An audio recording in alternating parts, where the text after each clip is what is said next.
It was still dark when they came. No engines, no artillery barrage, no warning at all, just silence, and then the sudden flash of bayonets in the moonlight.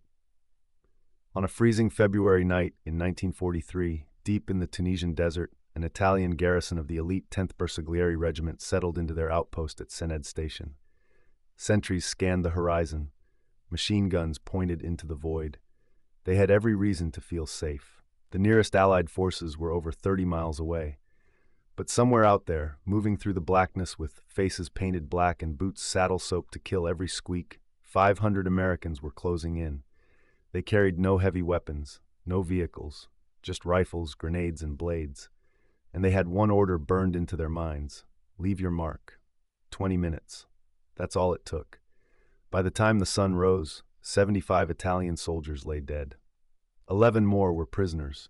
And the men who had done this, these ghosts who appeared from nowhere and vanished before dawn, had earned a name that would spread through every Axis command post in North Africa. The Italians called them La Morte Nera, the Black Death. The Germans, who would soon face them across the mountains, the beaches, and the frozen fields of Italy, would learn the same lesson, the hard way. This is the story of Darby's Rangers, the first American Special Operations Force, the men who taught the enemy what fear really meant. If you're watching this for the first time, take a moment to subscribe and hit that bell. This channel is dedicated to the real stories of the men who changed the course of history, and this is one you won't forget. It all began in the spring of 1942. The United States had been at war for barely 5 months, and the plain truth was this: American ground forces had not yet fired a single shot at a German soldier in Europe. Not one. Army Chief of Staff George C. Marshall knew this had to change. He had visited the British Commando Training Center in Scotland, and what he saw there planted an idea. America needed its own elite raiding force, a unit of volunteers trained to hit fast, hit hard, and disappear before the enemy could react. Colonel Lucian K. Truscott was given the task of making it happen. And the man Truscott chose to build this force from scratch was a 31-year-old artillery captain from Fort Smith, Arkansas. A West Point graduate, class of 1933. A quiet, intense officer who had never commanded infantry in combat. His name was William Orlando Darby. On June 19, 1942, Company A of the 1st Ranger Battalion was officially activated in the northern Irish town of Carrickfergus. Notices went up on bulletin boards across the American camps in Ulster, inviting soldiers to volunteer for, and these were the exact words, adventure and a hardy life. Out of roughly 2,000 men who stepped forward, Darby selected just 575. He wanted only the best, men in peak physical shape, men with stamina, good judgment, and a willingness to endure anything. The youngest volunteer was 17 years old. The oldest was 35. Most were draftees. Almost none of the officers were regular Army. They were guardsmen and reservists. Ordinary Americans who had raised their hands for something extraordinary. Within days, Darby marched his volunteers to Atkinson Castle in the Scottish Highlands, the legendary home of the British Commando Training Depot. There, under the iron gaze of Lieutenant Colonel Charles Vaughan, a barrel-chested former Guards drill sergeant, with a face that could switch from storm clouds to sunshine in a heartbeat, the Americans were broken down and rebuilt. They ran speed marches through the fog-soaked Scottish hills carrying full packs. They crawled under live machine gun fire. They scaled cliffs with rope and bare hands. They fought hand-to-hand, learned demolitions, practiced night operations, and drilled in small boat amphibious landings in the frigid waters of the Scottish lochs. One ranger was killed during training. Several were wounded.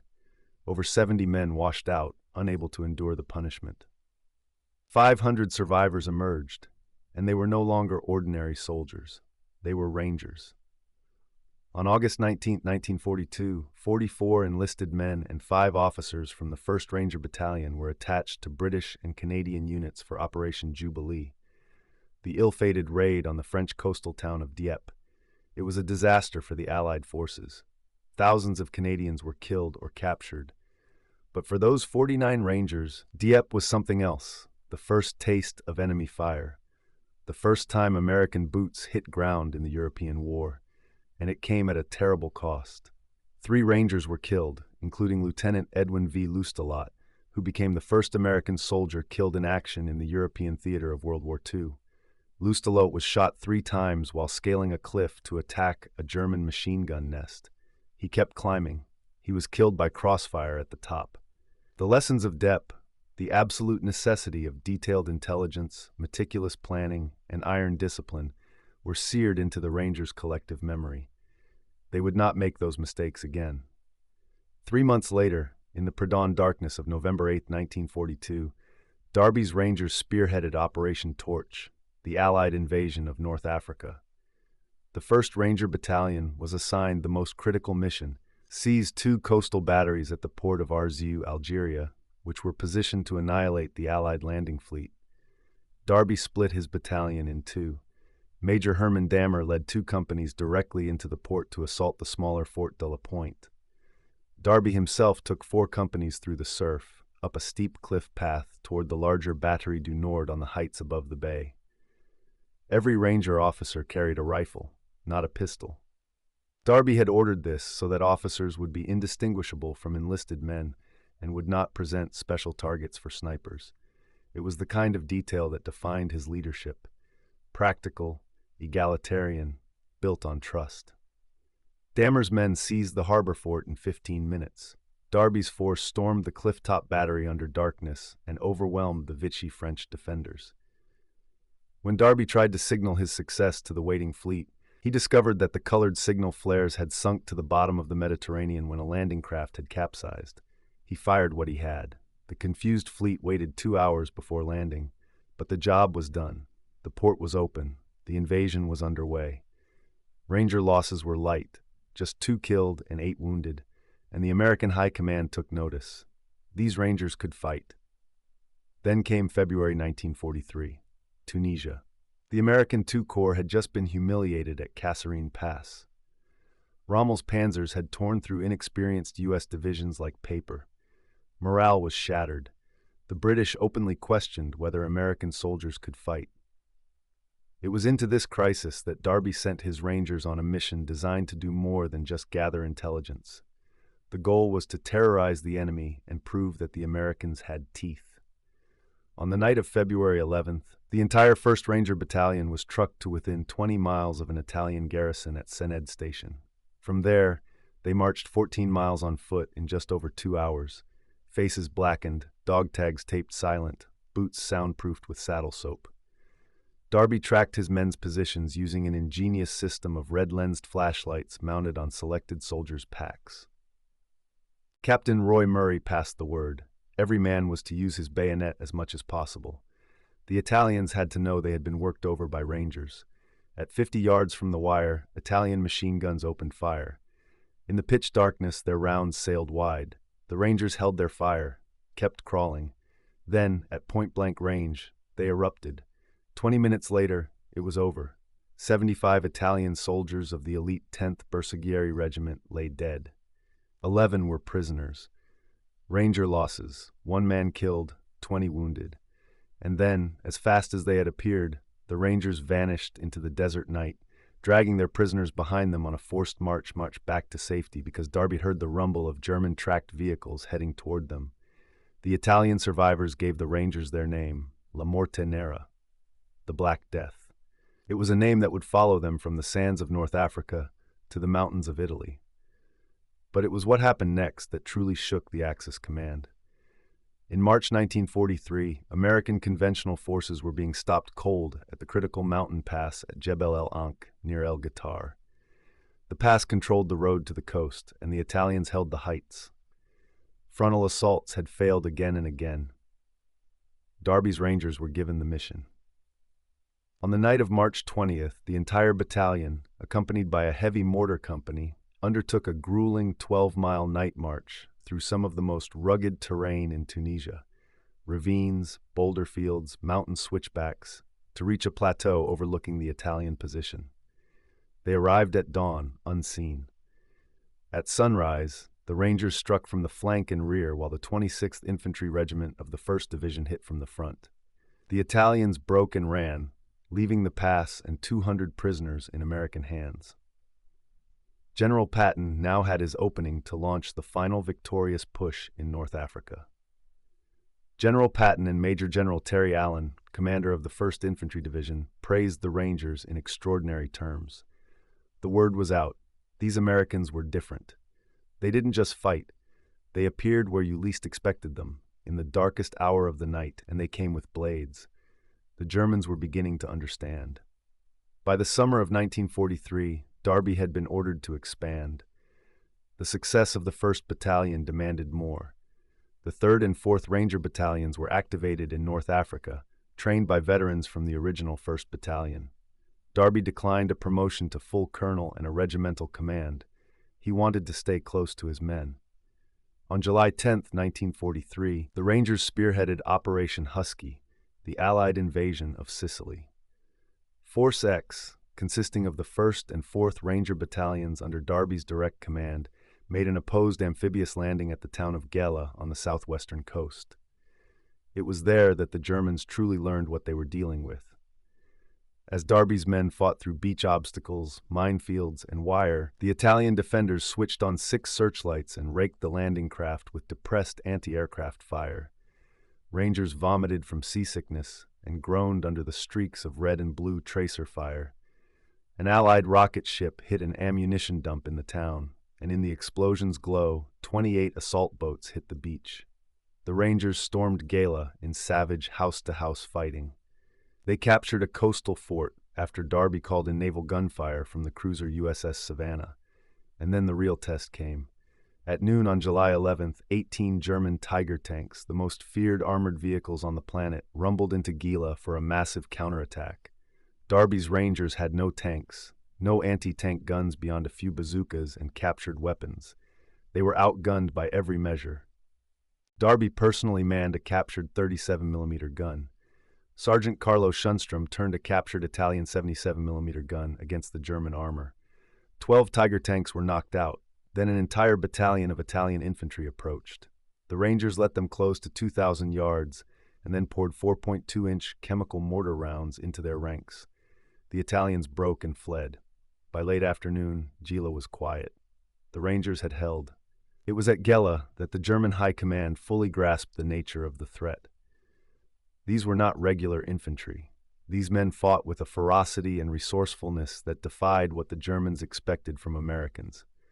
They improvised, they used captured weapons, they held their ground against armor with nothing but guts and ingenuity. From Sicily, the Rangers moved to the Italian mainland. At Salerno, on September 9, 1943, they seized vital mountain passes west of the beach under constant German counterattack and held for days until the main Fifth Army forces broke through. In the brutal winter of 1943-44, the Rangers fought as line infantry in the mountains along the Italian winter line, Monte Cassino, Venafro, the frozen Apennines. It was grinding, attritional fighting, and it was slowly eroding the force that Darby had built. Casualties mounted. Replacements arrived who had never been through the kind of training the original Rangers had endured at Atkinson. The razor edge was dulling. And then came Cisterna, January 30th, 1944. The Anzio beachhead. The Allied landings had gone ashore almost unopposed a week earlier, but Major General John P. Lucas had failed to push inland, giving the Germans time to mass a massive defensive force around the narrow Allied perimeter. Lucas ordered a two-pronged breakout. The Rangers were assigned to infiltrate behind German lines and seize the crossroads town of Cisterna, 4 miles from the front, to be held until the main attack arrived. It was the wrong mission for the wrong force at the wrong time. American intelligence had catastrophically failed. They believed the main German defensive line was behind Cisterna. In fact, the Germans had designated the town as an assembly area for their reserve divisions, the Hermann Goering Panzer Division and the 715th Infantry Division, and had already moved significant forces into the area. A Polish conscript in the German army had deserted to the American lines just before the attack, warning of the buildup. The message was not relayed in time. At 1:30 on the morning of January 30th, the 1st and 3rd Ranger Battalions, 767 men, supported by 43 soldiers of the 3rd Reconnaissance Troop, moved out in column formation along the Mussolini Canal drainage ditch. They crept through the darkness, bypassing multiple German positions without detection. But at first light, they were still 800 yards south of Cisterna, with nothing but open farmland ahead. And the Germans were waiting. Elements of the Hermann Göring Panzer Division and the 715th Infantry Division hit them from multiple directions with infantry, at least 17 Panzer IV tanks, flak trucks, and direct artillery fire. The Rangers were trapped in the open with no cover, no armor support, and no heavy weapons. What followed was 7 hours of desperate close-quarters combat. Major John Dobson, commander of the 1st Battalion, personally shot a German tank commander with his pistol, climbed on top of the Panzer, and dropped a white phosphorus grenade through the hatch. 2 other German tanks were captured by Rangers, only to be destroyed moments later by friendly bazooka teams who didn't know the vehicles had been seized. The Rangers fought with bazookas, grenades, sticky mines, and small arms until their ammunition was exhausted. When the bullets ran out, they fought with fists and rifle butts. In the end, the Germans brought captured Rangers to the front of their tanks and marched them toward the drainage ditch, forcing the remaining Americans to choose between killing their own men or surrendering. Of the 767 Rangers who walked into that field, only 6 came back. The official Army record lists 12 killed, 36 wounded, and 743 captured. The 4th Ranger Battalion, which launched the relief attempt, suffered another 30 killed and 58 wounded without breaking through. Cisterna remained in German hands until May. The 1st and 3rd Ranger Battalions ceased to exist in a single day. When Darby received the final radio transmission from Cisterna, a Ranger sergeant reporting that the Germans were closing in, that ammunition was gone, that it was the end, witnesses said it was the only time they ever saw William Darby cry. The surviving Ranger battalions were disbanded. 400 men were reassigned to the 1st Special Service Force. The original Darby's Rangers, the force that had changed American warfare, was gone. But the story does not end at Cisterna. In February 1944, when the 179th Infantry Regiment of the 45th Division was nearly overrun by a German counterattack at Anzio, Lucas sent Darby to take command of the shattered regiment. Darby arrived, restored order, and held the line, because that's what Rangers did. They led the way, even when the way led through the worst of it. In April 1944, Darby was promoted to full colonel and sent back to Washington for staff duty. He hated every minute of it. In March 1945, he returned to Italy on an observation tour with General Henry Hap Arnold. When Brigadier General Robinson Duff, Assistant Division Commander of the 10th Mountain Division, was wounded on April 23rd, Darby took his place.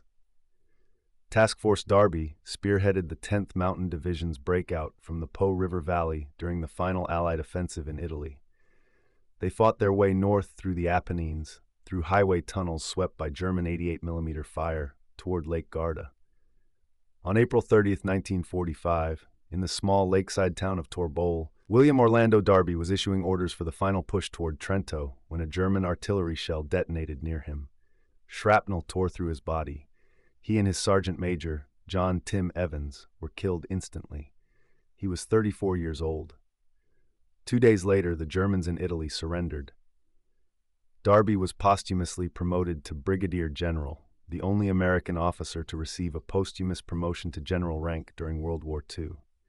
General Lucian Truscott, the man who had first envisioned the Rangers, wrote simply, "Never in this war have I known a more gallant, heroic officer." So what did the German soldiers realize after they faced Darby's Rangers?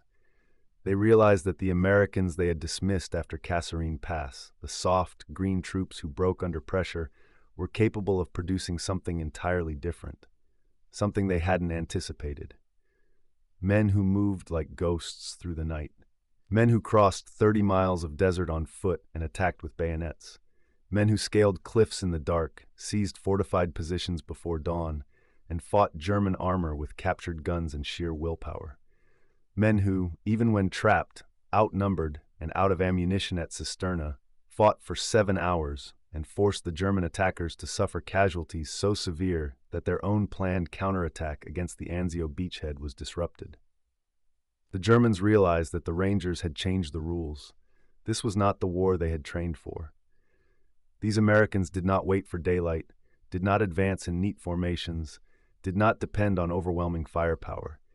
They came in the dark, silent, and relentless, and they came to kill. Darby's Rangers were not just a military unit. They were a statement, a promise that the United States would build forces capable of matching and exceeding anything the enemy could field. Their tactics, their training philosophy, their ethos of volunteer service and relentless aggression became the foundation upon which every American Special Operations unit would be built. Today, the 75th Ranger Regiment carries forward their legacy. Camp Darby at Fort Benning bears his name. The town of Cisterna, Italy, named its high school after him. And their motto, Rangers Lead the Way, is not just words on a patch. It was forged in blood on the beaches of Anzio, in the mountains of Tunisia, on the streets of Gila, and in the frozen fields outside Cisterna. William Orlando Darby never saw the end of the war he helped win. He died where he had always been, at the front, leading his men. But here is the thing about men like Darby and the Rangers who followed him. They are gone, but they are never truly gone. Every Ranger who puts on the scroll today carries a piece of them. Every night operation, every raid behind enemy lines, every moment when a young American soldier pushes past exhaustion and fear, that is the legacy of Darby's Rangers. They led the way, and the way they led still lights the path. If this story moved you, if you believe these men deserve to be remembered, hit that subscribe button, leave a like, and ring that notification bell. Share this with someone who needs to hear it, because the stories of men like these should never be forgotten. Not today, not ever.